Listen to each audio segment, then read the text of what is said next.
The box dress. No postage. Just a battered cardboard shell, duct-taped shut and left at the foot of Wes Harlan's apartment door like a gift from some unseen hand. He stared at it under the flickering hallway light of his building. In Baltimore, a knot already forming in his stomach. It was heavy. Inside, nestled in a bundle of soiled rags, was a weather-warped camcorder mid-2000s model, dusty, stained, and reeking faintly of mildew and something else. Coppery, like dried blood. Wes, being Wes, didn't call the police. Instead, he took it straight to his studio really. Just a soundproofed spare bedroom with blackout curtains and a blood-red neon sign that read Buried Voices. His docuseries had started as a pandemic project. Now, it had nearly 500,000 subscribers who watched him dive into obscure deaths, rural disappearances, and the dark folklore buried beneath America's past. But nothing had ever come to him like this. The camcorder whirred to life after a few tries. Wes watched the footage alone, lit only by the glow of his dual monitors. The timestamp read, October 12, 2004. The image was grainy. The audio hissed with wind and interference. But the video, it opened with two men probably in their 30s, laughing nervously as they walked through thick woods. Devil's Hollow, one said. The place where miners worshipped Satan and vanished underground. The second man chuckled. You mean that old campfire story? But the laughter faded quickly. Minutes into the video, they stumbled upon a stone circle, half sunken in moss, carved with sigils Wes didn't recognize. The camera kept shaking. The audio turned weird, like whispering, overlapping voices speaking in reverse. One of the men vomited. The other said, "Don't go near it. Jeff, don't." A sudden scream. The camera dropped to the ground, showing only a spinning view of trees. Something dark, something wrong, slithered in front of the lens for a single frame. It wasn't human, not even close. The screen went black. Then a new clip began, this one filmed from a different perspective. Someone else holding the camera, breathing heavily, creeping through the woods at night. There was no commentary, now only a low growl in the distance, and the sound of something being dragged through leaves. The last frame, a human face, mouth agape, eyes black and lidless. Carved symbols bled into his skin, almost glowing in the darkness. His jaw began to move as if speaking, but the audio only screeched static. Wes paused it there. He stared at the face, pulse hammering in his ears. Not because it was disturbing, he'd seen worse, but because that face, despite the horror etched into it, was recognizable. It was Kyle Maynard, a missing person from 2004. The man had vanished in the West Virginia woods with a friend while hiking. Official cause of disappearance unknown, but this was him. Same face, same eyes. Ness opened a private browser window and searched for Devil's Hollow. Nothing. Then he tried an old trick. Local town archives from McDowell County. WV population, less than 20,000. One of his forums had linked a .pdf dump from the early 2000s. Inside he found it. A single reference. Devil's Hollow, formerly Dry Creek Valley, abandoned after the Blair Morris mine collapse in 1889. Rumors of satanic cults, missing children, and unmarked graves persist into the modern day. Authorities have never investigated due to extreme terrain and lack of access roads. That was it. No pictures, no maps. But the next day, a second package arrived. Again, no return address.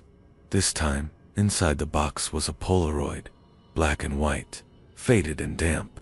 It showed a figure standing in the forest. Only, the forest wasn't empty. Behind the figure, partially hidden in shadow, was something massive. Antlers, long limbs, and dozens of eyes. Scrawled across the bottom of the photo, in smeared ink, "They never left. And now they want you."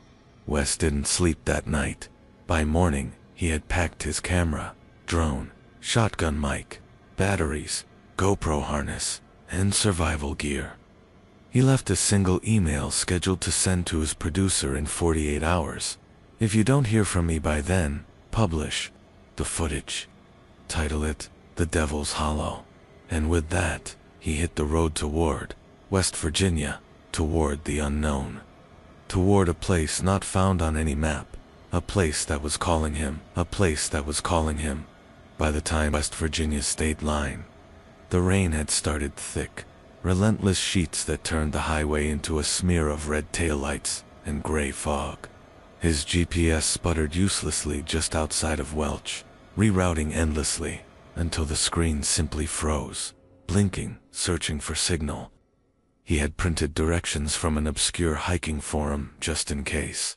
A post titled, "Has anyone actually found Devil's Hollow?" It had received only one reply. "If you get to Crooked Bend, and the old sign says Dry Creek, you've gone too far. Go back. Don't make the turn where the road splits. Don't follow the creek sounds. You'll think you're safe until you're not." Wes thought it was just creepy role-playing now, winding along Route 52, past collapsed barns and rusted-out cars half swallowed by trees. He wasn't so sure. The road narrowed until it became little more than a gravel path. Trees closed in on both sides, branches hanging like claws over his windshield. He passed a rotted wooden sign, barely legible, Dry Creek Mining Co., EST, 1884. He had arrived. The town nor what was left of it wasn't on any official record after 1920, just ghost stories and rumors.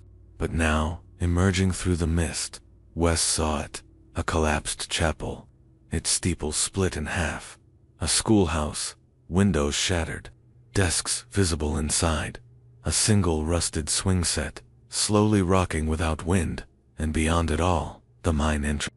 Black yawning hole in the earth, chained shut with warning signs from decades ago. The letters were almost erased by time, but he could just make out, "Danger, do not enter. COND, Wes parked beside the skeletal remains of what might have once been a sheriff's outpost. He stepped out, camera already recording. The air was dense, not just humid heavy, like it was watching him. Something moved past the tree line. He spun, caught only leaves settling, but there had been something, a shape, tall and jagged, not quite man, not quite beast. Wes forced himself forward, narrating as he filmed. "I'm standing in what was once the town of Dry Creek, now called Devil's Hollow by locals. The town was allegedly abandoned after a mine collapse in 1889, but rumors of dark rituals and missing persons have persisted for over a century." The silence was suffocating. Not a single bird chirped, no insects, just the sound of his own breathing. He found the general store, what was left of it.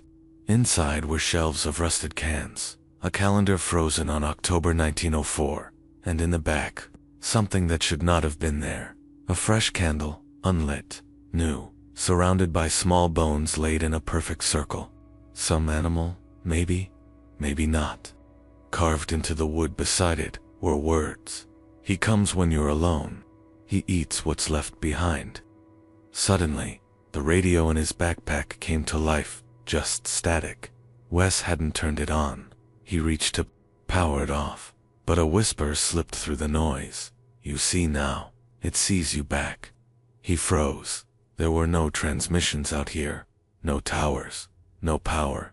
Then footsteps, not animals' boots, crunching slowly toward the building dots. Wes ducked, low behind the counter, heart pounding. The footsteps stopped, just outside. The door creaked slightly. Silence again, and then 3 slow knocks. Not a pounding, not an attack, just deliberate. Knock, knock, knock. He held his breath, slowly peeked above the counter. No one there, just the empty doorway and the fog rolling in thicker than ever. Wes bolted outside, camera shaking in his grip, and shouted, "Who's out there? You want to talk? Let's talk." No answer, but something answered him anyway. A distant scream, far off toward the mine, high-pitched, inhuman. then laughter. It echoed not like a person, but like something mimicking a person, off-garbled. Wrong. His camera flickered. Froze for a second. When the image returned, the swing set was no longer empty. A figure sat there, motionless, pale, a child, a doll.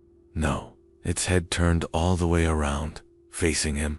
Wes backed up slowly, then ran to the car. He slammed the door, shaking, and locked it. Breathing hard, he turned off the camera, but his reflection in the rear view made him freeze. Not because of what he saw, but because of what was missing. His eyes. In the reflection they were gone. Hollow sockets. Black. He blinked, looked again normal. The hallucination was gone, but his phone buzzed violently. Unknown number. A text. We see what you saw. It's too late to leave. It's too late to leave. Wes didn't sleep. One moment he was sitting frozen in the driver's seat, rain hammering the windshield like angry fists, then everything went black. When he woke, it wasn't to sunlight or the familiar chirping of birds. It was darkness, a different kind, the kind that pressed in from every angle, swallowing the car and the road and the woods outside. His watch said 3:33 a.m. The engine wouldn't start. The radio hissed with soft static again, louder now, pulsing, with strange cadences like breathing. He shut it off. Still, in the silence, a voice slipped in quiet and childlike. You're already inside it. He reached for his camera. The screen flickered. Every recording file was still there, but now, beneath each time-stamped label, was a new folder, titled Copy, and within them, footage he hadn't taken. They showed him from behind, walking, turning corners, entering buildings. Then one, dated 2 hours ago, showed him sleeping in the car, while a figure stood outside his window, tall, barefoot, skin gray, and stretched too tight. A miner's helmet on its head, but the light didn't glow, it bled, dripping in long strands of shadow from the brim. The figure didn't move, except its eyes. They blinked backward. Wes shut the screen. He had to keep moving. He stumbled out of the car, flashlight trembling in his hand. The rain had stopped. The fog had thickened to a near-solid wall. It stank like sulfur and rotting copper. He needed shelter. Somewhere, not the car. Somewhere. Then he saw it. The church. Crooked and leaning like it had been dragged up from hell. The steeple was jagged and sharp, windows blacked out with soot. The front door hung askew, and above it, carved into the rotting beam, "Forgive us not." Wes approached, boots crunching on gravel and broken bone. As he stepped inside, the air changed colder, but also still, like the world had stopped moving. Inside, the pews were splintered, overturned. Everyone had deep scratch marks across the backs, human-sized, desperate. The altar had long since decayed, but behind it stood a statue, a figure of a man in a miner's uniform, hands clasped in prayer, but with no face, just a flat, blank space where the features had been scrubbed off. Violently, in front of the statue, laid out neatly like an offering, were 13 miners' helmets. Each still had a nameplate on the front: J. Carson T. Boone alias Wardham, Graves H. Brandt. The last one, Reed W. Harper. Wes's heart stopped.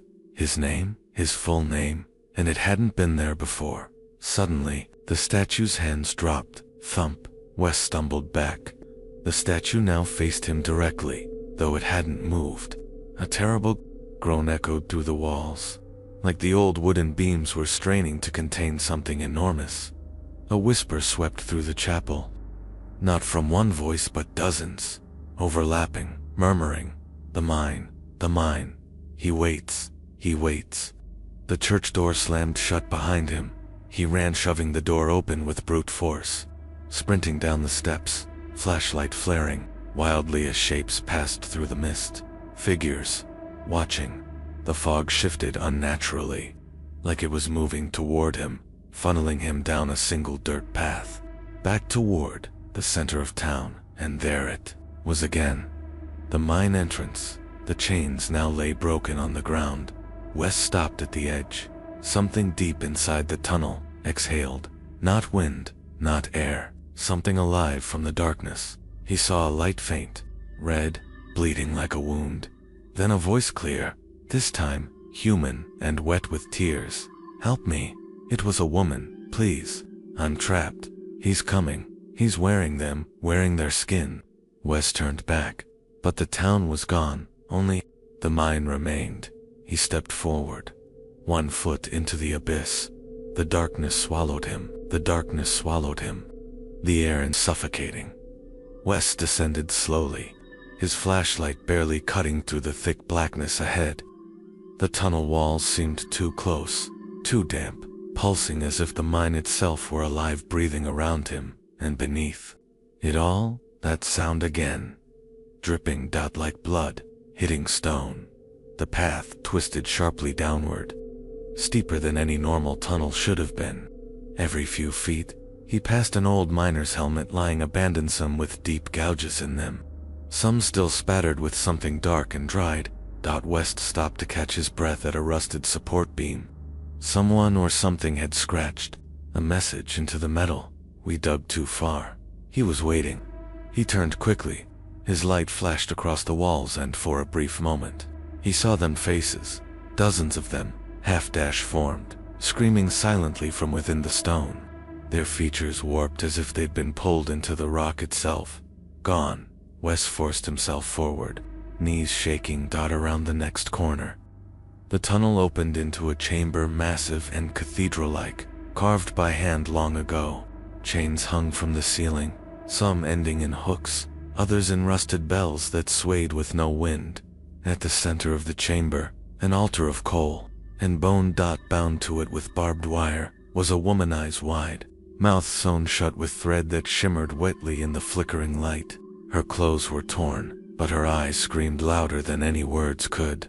Wes ran to her, trying to cut the bindings, but as soon as he touched her arm, crack, the ground split open. Wes fell backward as something surged from the altar. A creature climbed from beneath it, tall and thin, wearing a patchwork coat sewn from human skin. Faces hung from its chest like medals, mouths agape, eyes rolling.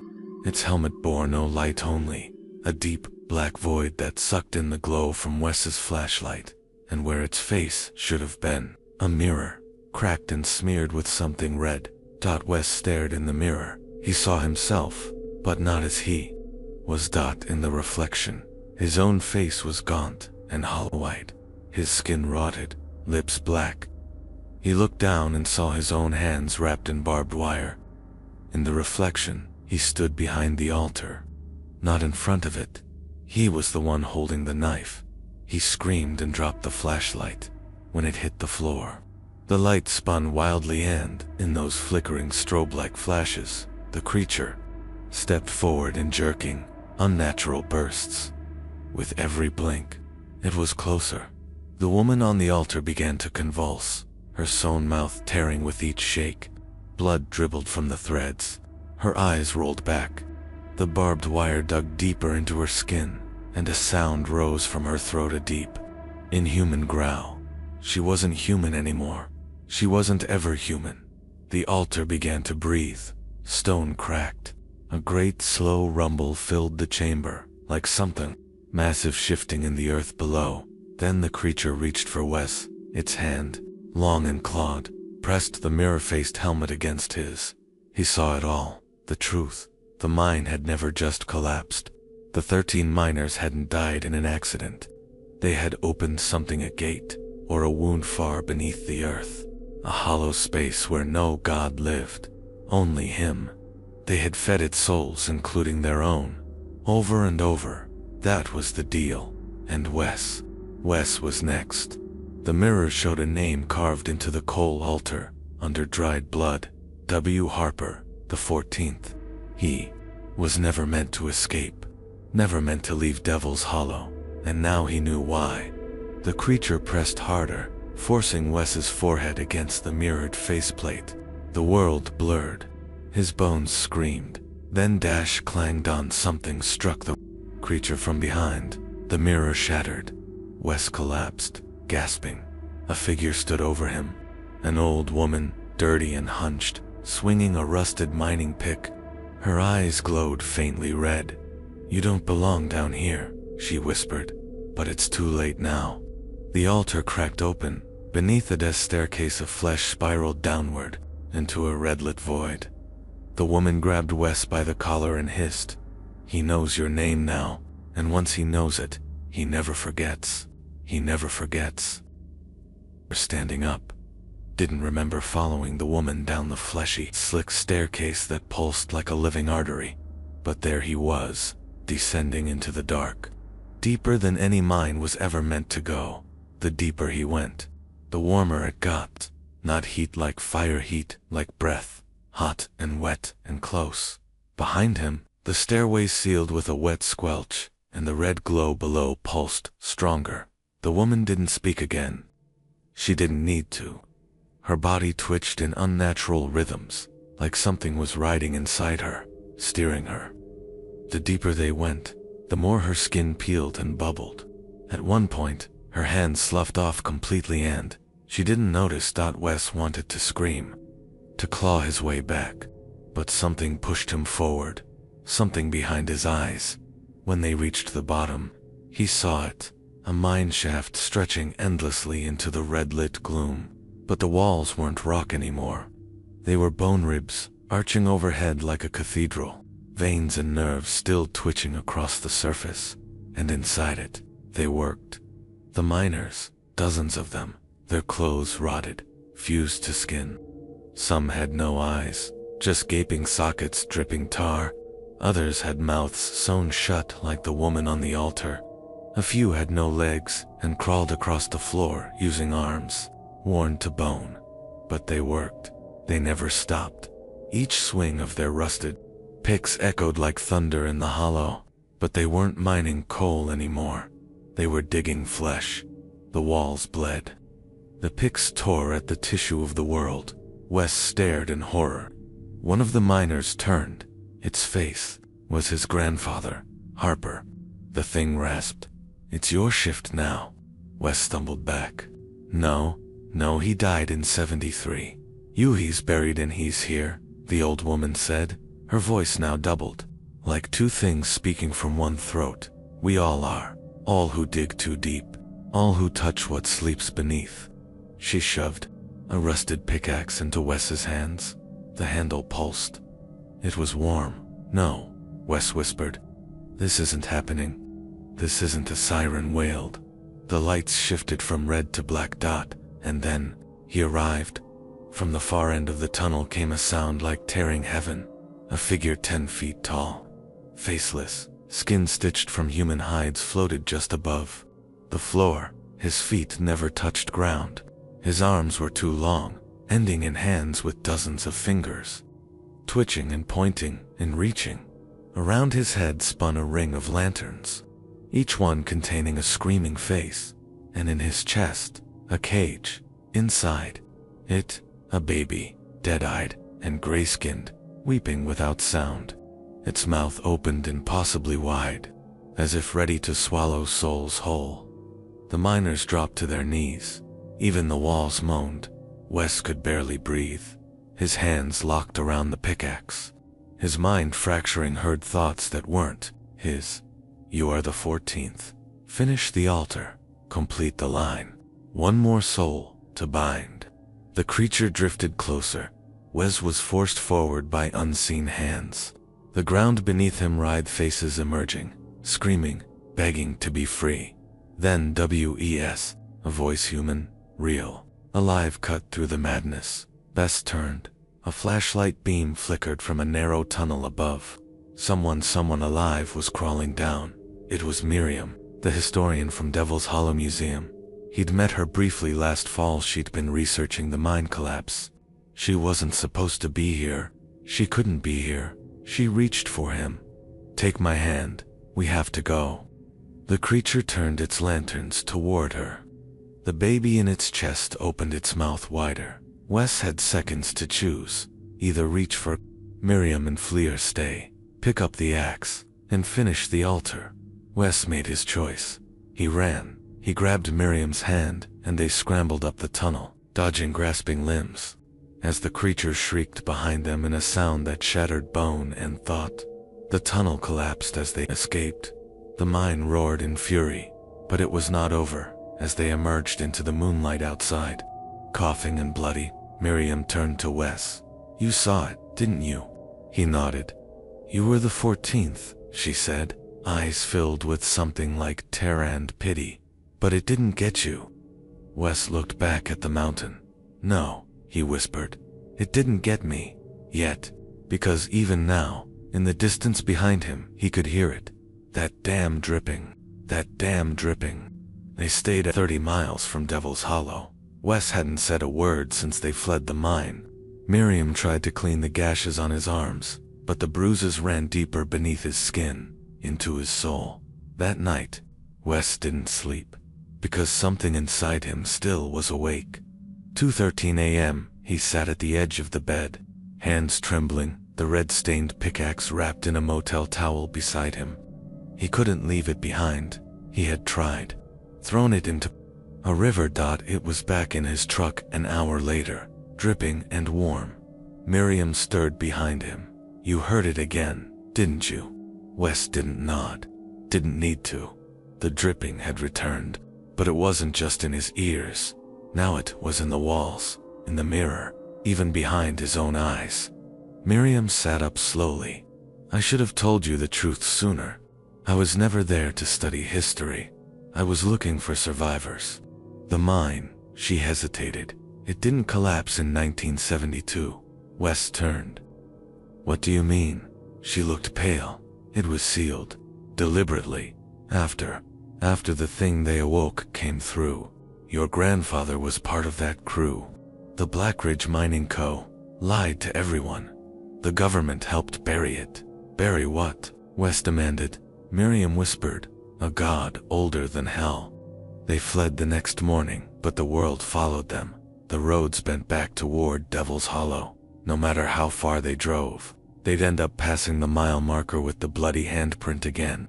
The radio only played that one song, Eerie Appalachian Hymn in a loop, and every gas station attendant looked at Wes with the same dead eyes and said, "You still got work to do." That night, Wes cracked.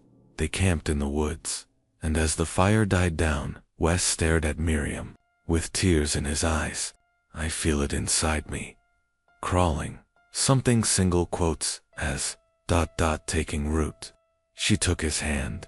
"That thing in the mine, it doesn't just take bodies. It takes names. It eats them." Wes nodded. "I can't remember my mother's voice, or what my first dog's name was. It's all slipping away." She looked at the dark woods. "We have one shot. One. There's a name older than the creature that can unmake it. Banish it. Then say it." Wes pleaded. "I can't. No human mouth is supposed to speak it. But we have a choice. We go back. We finish the ritual, bet. Not with blood. With truth. With memory." Wes clenched the pickaxe. "What if it kills me?" Miriam gave a weak smile. "Then it dies with you." They returned to the mine one last time. The entrance was gone, but Wes knew where it was. The ground opened for him a wet, yawning wound, and they descended without ropes or light. The bones in the walls whispered as they passed. Names. Thousands of names. All eaten. Forgotten. At the bottom, the altar waited, and he returned. The god of Devil's Hollow. This time, it wore Wes's face, except its eyes were hollow tunnels, and its mouth split from ear to ear, stuffed with human fingers. Its chest opened, revealing a mirror, and inside it was, screaming. The creature howled, shaking the mine. Wes stepped forward. "You can't have me. You are mine." "No," Wes whispered. "You never knew my real name." He turned to Miriam, and she said it. The name not spoken by any mouth for 1,000 years.